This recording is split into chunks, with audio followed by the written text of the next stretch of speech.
In case you're wondering if we're all young bucks, we're not, because Steve wears knee braces outside of his pants. Let that sink in really quick, that we have a videographer that wears his knee brace outside of his pants.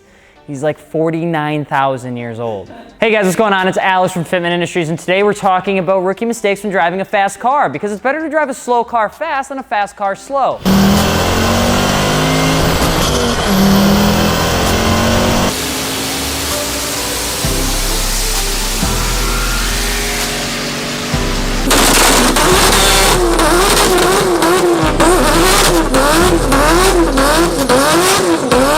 That doesn't make any sense in today's day and age, especially when we're talking about mistakes that you're gonna make when you're driving a fast car fast. But if you've ever stayed around long enough to catch all the cars leaving from Cars and Coffee, you probably have seen one or two cars decide to jump a median, smoke a curb.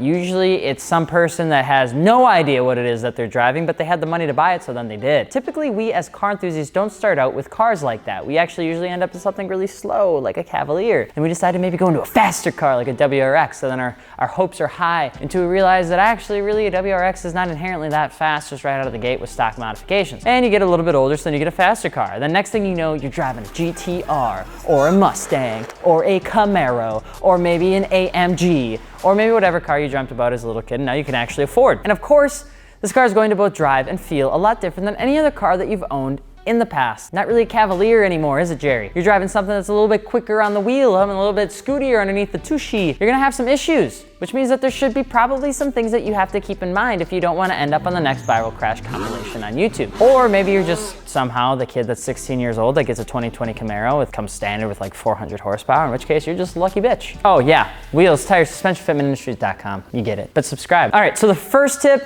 numero uno, is know your drivetrain. There's a difference between front wheel drive, rear wheel drive, and all wheel drive, and the differences are substantial. So if you have a front wheel drive vehicle, you're more than likely to get picked on, and I'm sorry. Along with that, if you're gonna have a fast front wheel drive vehicle, you're gonna have some issues with torque steer. Maybe a small amount or maybe a large amount, but regardless, torque steer is something that is very finicky and it can put you into another lane. Who knows? So torque steer.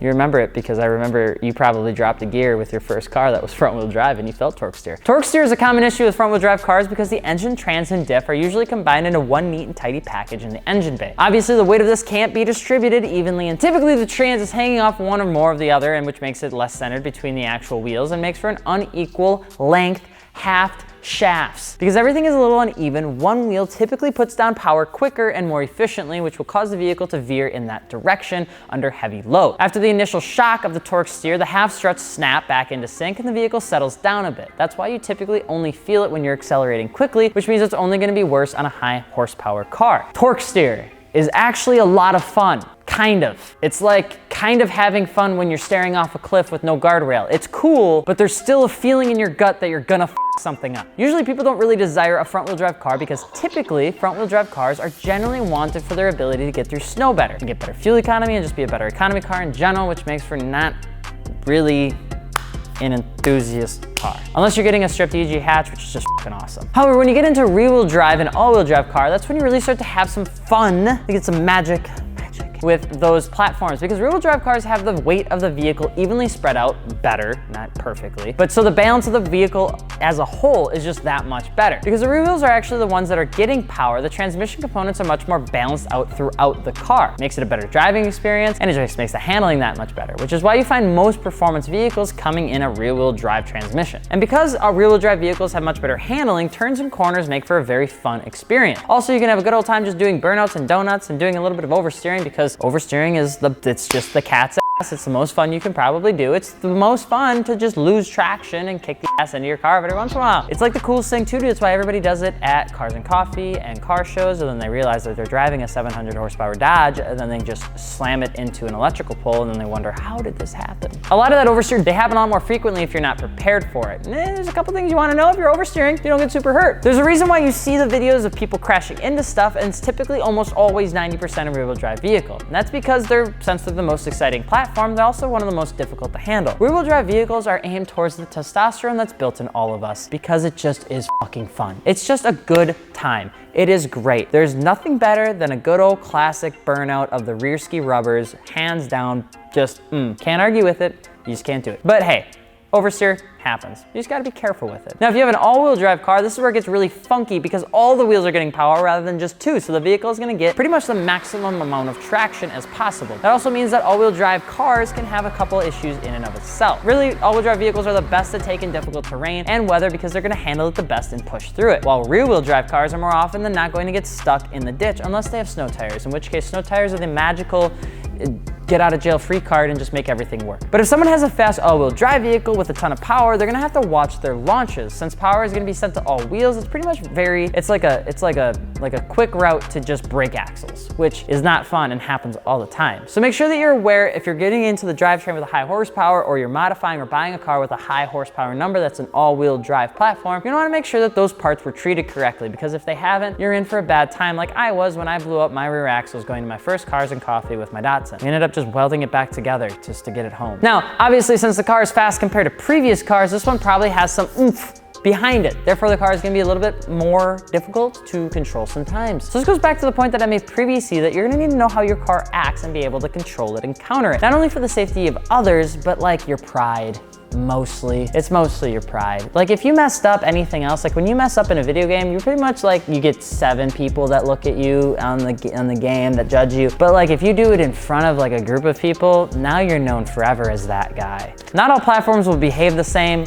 Front wheel drive have the torque steer, rear wheel drive have the oversteer, and just generally are very difficult to control once they get too loose and they don't grab traction enough in time, and then they over counter. And then all wheel drive just has a tendency to just brake a lot, especially with high horsepower applications. And sometimes you can actually anticipate some lack of traction if your tires aren't capable of handling the power that you have. But it's important to know that not all horsepower numbers really matter, because this isn't high school anymore. Horsepower is not the only number that you should be paying attention to. A Camaro with the same amount of horsepower as an E55 aren't gonna behave the same just because they have the same amount of power. They're gonna act a little bit differently depending on the platform, the length, the weight, how you drive it, what tires you got on it, everything in between. Typically when you guys get a fast car right out of the box, somebody wants to go and modify it to make it faster and faster. However, if you don't have the experience with performance cars and you're just getting into the middle ground of driving a fast car and you're trying to make it a faster car with modifications, you're playing in a whole new ballgame sport, and you're probably not gonna you're not gonna have, you're not gonna win. It's not gonna be a good time. When you're modifying a fast car, quality parts need to be purchased and installed correctly, so it's just not gonna blow up, or if you do end up installing it incorrectly, it's just not gonna work. Fast cars are naturally more finicky and they need to be modified correctly, or something can go seriously wrong and ruin the car, especially when working with performance aspects of that same car. For example, if somebody typically knows the stock limits of a vehicle and they just do a few bolt-ons and they're done, that's fine because they understand the car's platform. However, if somebody goes and does bolts-on and slaps a big old turb ski on it to modify it to the sky without building the engine, it's gonna blow up, and it's inevitable, and if it's not gonna blow up, you are going to kill yourself, and that's not fun. And probably the final rookie mistake when you're driving a fast car is not keeping an eye on your tires. Now, if somebody has a fast car, they're gonna need good tires on it, otherwise you're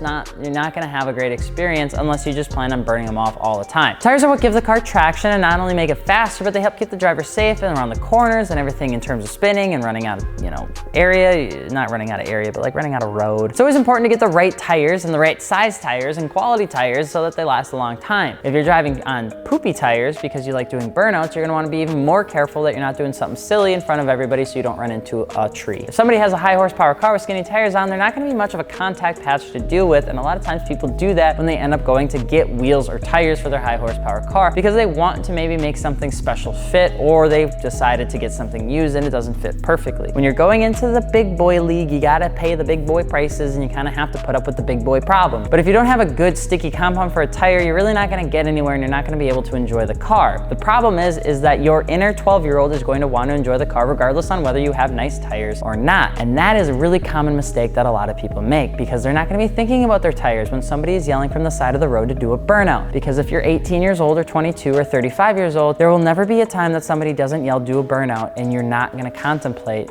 thinking, you know what?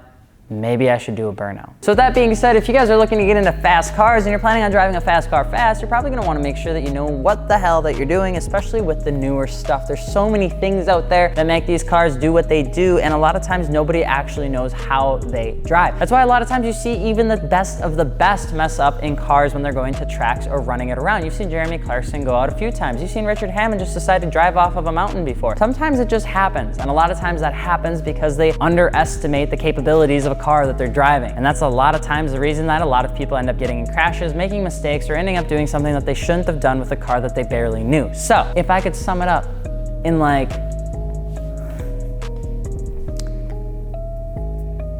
5 words for you in this video. Be safe out there, bud. I'm Alex from Fitment Industries. Don't forget to subscribe if you're looking for wheel tire suspension. FitmentIndustries.com. I'm Alex.